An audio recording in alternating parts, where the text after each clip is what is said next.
Good morning, beautiful people. For today's video, we are going to make a coconut cream pie, and now we are making our pie crust first, okay?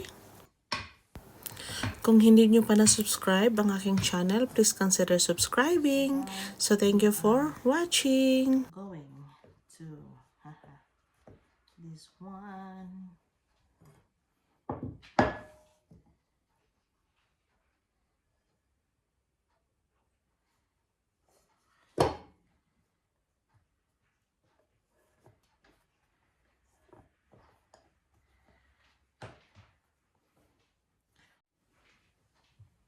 I think they're all good.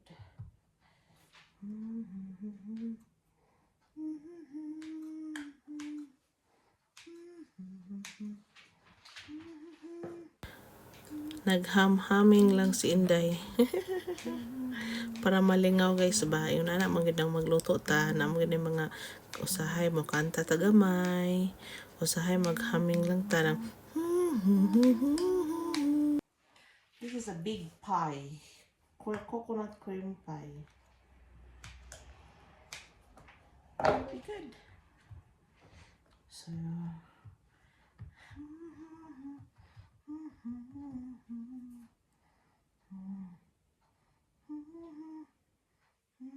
sus guys, kung matilawan ninyo ni ang ako ang pie crust guys, including the filling, so the coconut cream pie is the best, okay? So I wish I can share this to you, and I wish you can make it at your very own kitchen. After this guys, we will poke all the centers using the fork, then we will put this one back to the freezer for 5 minutes, okay?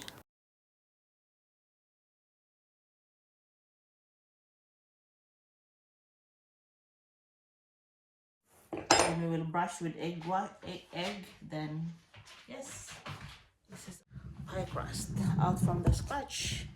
Pie crust! Oh, Lord. Mag-blind bake tayo guys ng ating dough, pero I don't know if it is right to brush with egg wash. Yun ang ginawa ko guys. Anyway,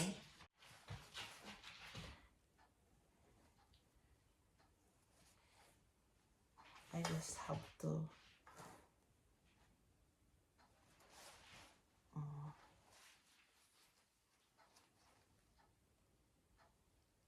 mag-blind bake tayo sa ating pie.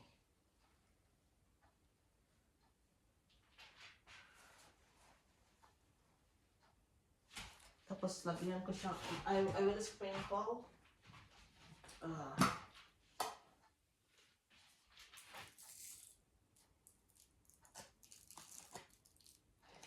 I don't know if it is good, but I just sprinkle a little bit of sugar in the crust. Sugar holy ko guys. I don't know if this is the right way. Comment down below. But anyway, let's put this to our oven for 10 minutes high heat. So then we're going to adjust, okay, until our pie crust will turn to golden brown or cook, okay?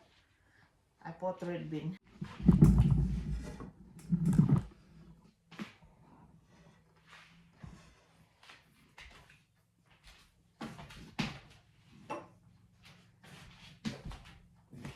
We have a cup of sugar guys.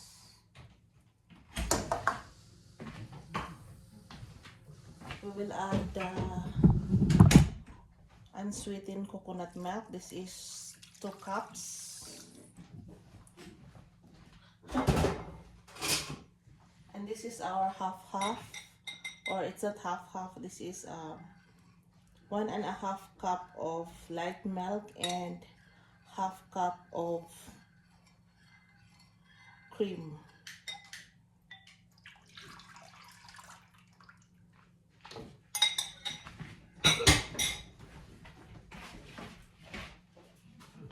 We will add a pinch of salt.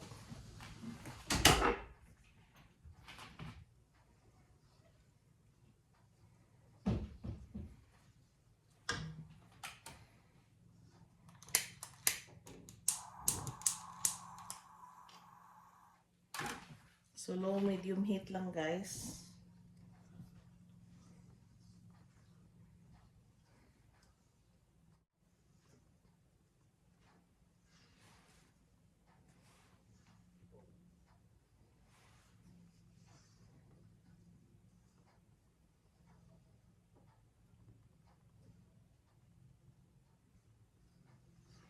Our 1/3 cup of corn flour and 5 egg yolks. We are going to mix it together.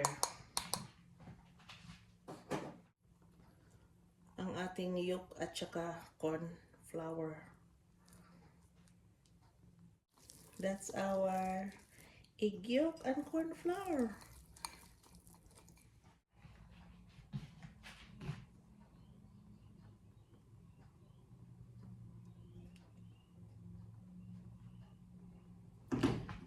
So we will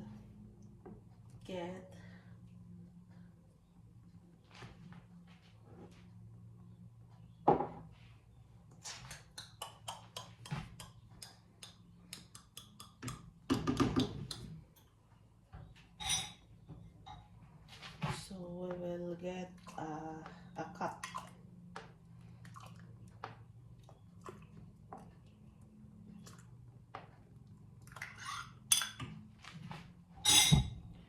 Then here we go.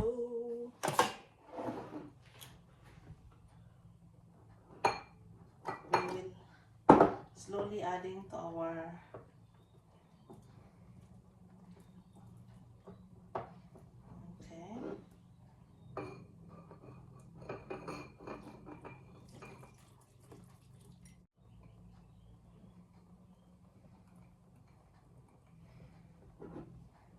tingnan nyo guys.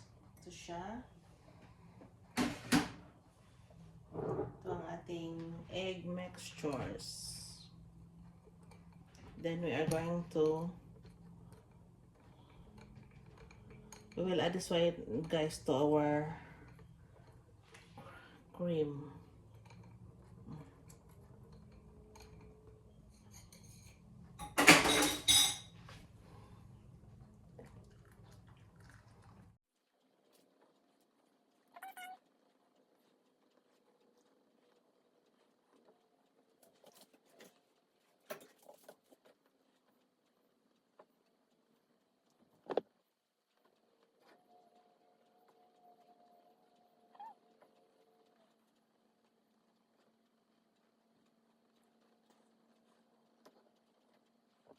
Butter guys.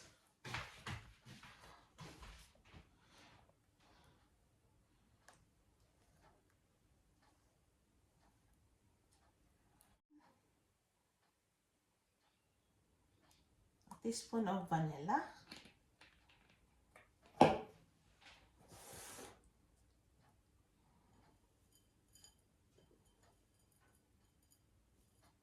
Then I will add maybe 3/4 a cup of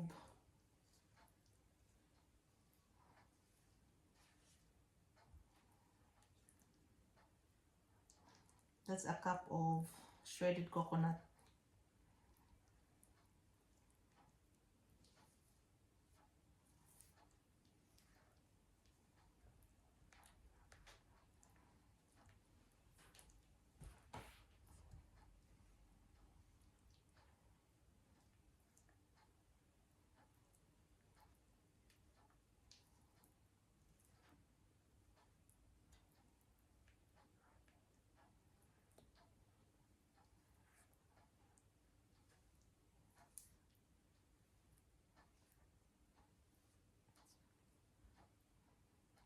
So we will cool this down guys while waiting sa ating pie crust.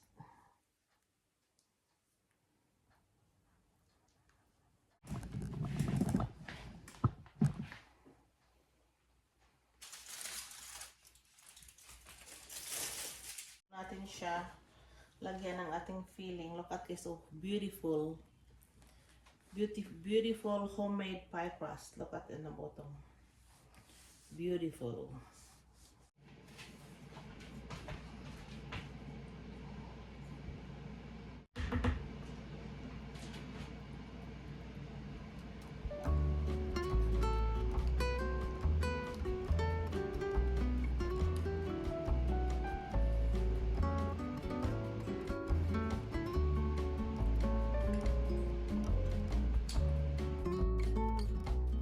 We will put this, guys, to our fridge 6 hours or overnight before serving, okay? Then before serving, guys, we will make our frosting. So that's the time we are going to add our final filling, okay? Sundan nyo lang ang aking mga ginagawa, guys. Please subscribe to Tess Home, okay? So it's already 6 hours, guys, so I am making now the frosting. So I can't wait to taste this coconut cream pie. Please don't forget to subscribe. Tess Home, Tess Home, Tess Home, okay?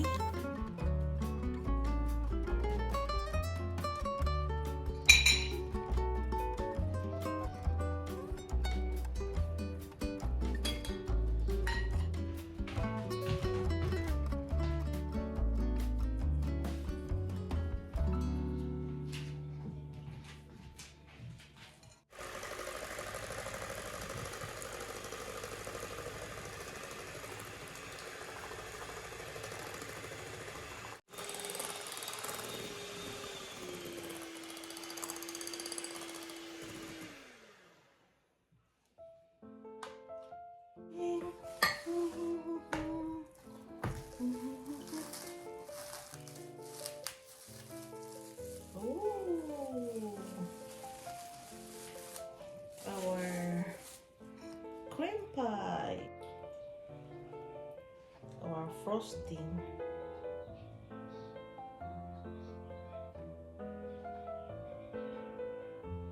So now, guys, this is the time we are going to add our frosting. So our final frosting.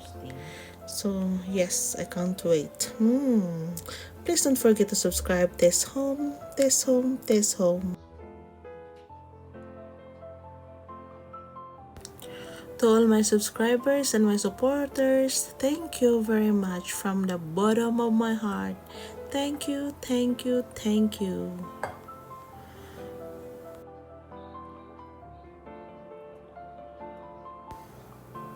I wish you can try this at your very own kitchen, mga friends. This is so yummy. Coconut cream pie.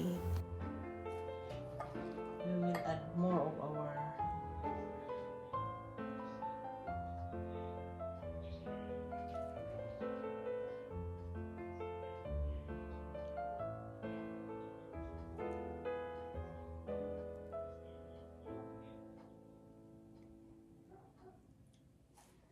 This is our coconut cream pie, and we will add that.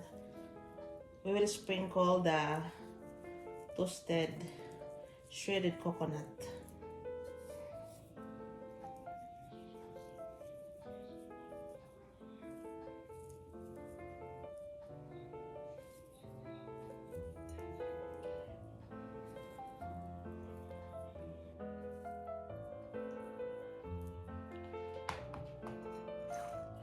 So guys, from my kitchen to yours, this is our coconut cream pie.